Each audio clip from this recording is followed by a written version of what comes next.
मुर्गा और मुर्गी की कहानी।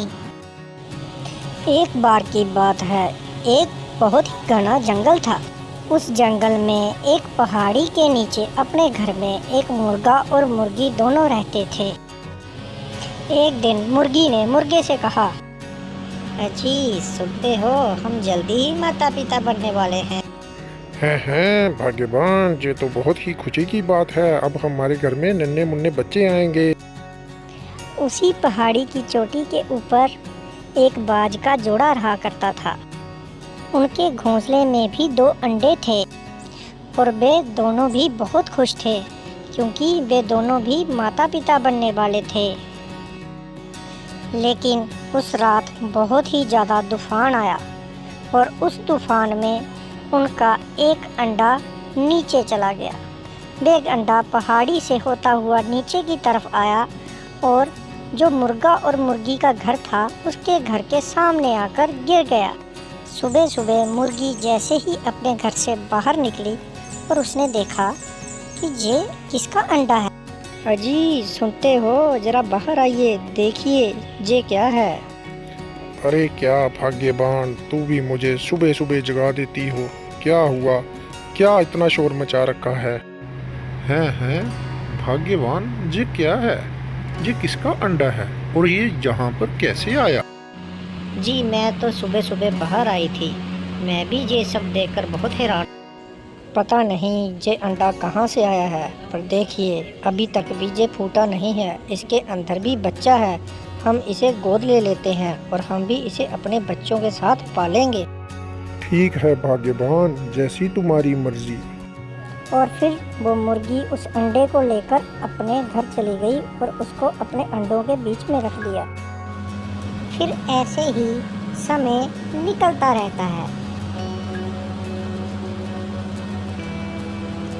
और फिर वे माता पिता बन जाते हैं और उनके घर छोटे छोटे बच्चों का जन्म होता है। फिर ऐसे ही बहुत समय बीत जाता है और मुर्गा और मुर्गी का परिवार बड़ा हो जाता है। और एक दिन मुर्गी मुर्गे से बोलती है, हमारे बच्चे देखिए कितने खुश हैं और एक साथ खेलते हैं। हम दुनिया के सबसे अच्छे माता पिता हैं। ये सब बातें सुनकर मुर्गा शांत रहता है और अपने बच्चों की खेल कूद को देखता रहता है। वो ये सोचता है कि ये एक माँ है, मैं इसे ये सब कुछ कैसे बताऊं।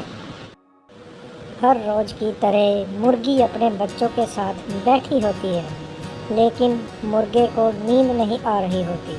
वो बस यही देख देख कर और यही सोच रहा होता है कि ये एक बाज है, पंछियों का राजा, और ये हमारा शिकार करता है।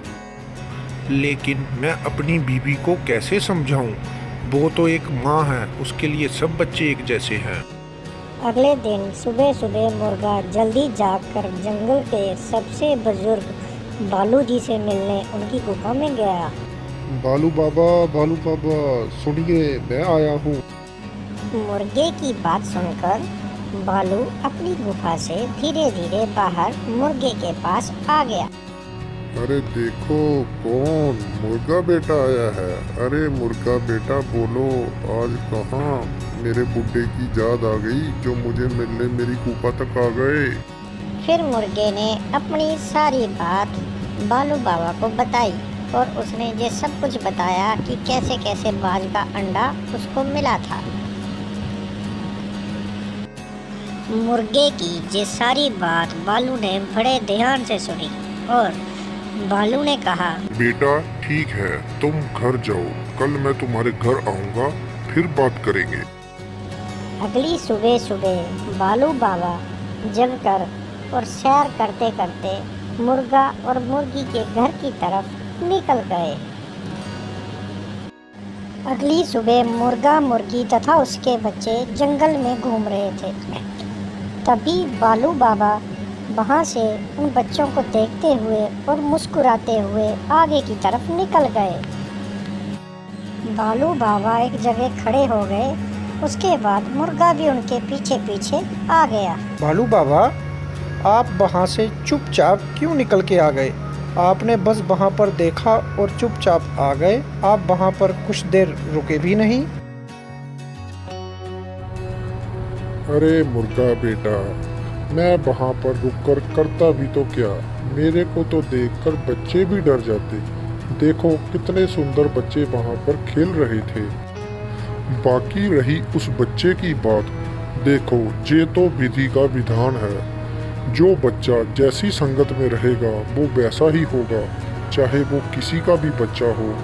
बेशक वे एक चील राजा है, वे एक आकाश में उड़ने वाला आजाद पंछी है, वे पंछियों का राजा है, लेकिन वो एक मुर्गियों के साथ रहकर मुर्गी बन गया है। अभी उसकी मानसिकता और उसकी खूबियाँ और खाना पीना सब कुछ मुर्गी की तरह हो गया है। इसलिए अभी तुम्हें उससे घबराने की कोई ज़रूरत नहीं है। जो जैसा है वैसा ही चलने दो और ज़िंदगी को अच्छे से जियो। ठीक है बालू बाबा, मुझे समझाने के लिए बहुत बहुत धन्यवाद। आपकी ये बात बिल्कुल सत्य है।